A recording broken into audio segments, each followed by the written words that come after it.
Maayong adlaw sa inyo tanan. Kagyari kita diri karon sa luyo sang Hacienda Nora, malapit sa Hacienda Siding sa may samputan padulong sa Gawahon halin sa aton nga syudad diri sa Barangay 14, Victoria City, Negros Occidental. Kag sa tupad gid lamang sang tanyag nga ginpanaan creek aton makita ining 101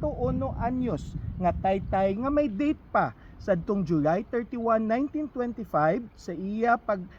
komponer sini ini nga taytay nagaserbi alagyan sang mga bagunita gikan sa siding pakadto sa Hacienda Laguda sadto anay kag amuman ang mayor nga alagyan sang mga bagon halin sa mga haciendas patulong sa Victoria's Milling Company.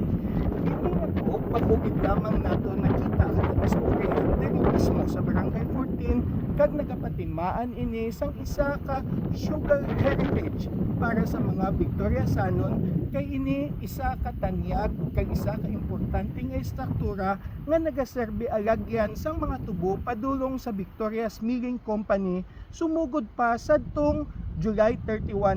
1925. Para sa ihibalo sang mga Victoriasanon, ako si Konsehal Dino Acuña,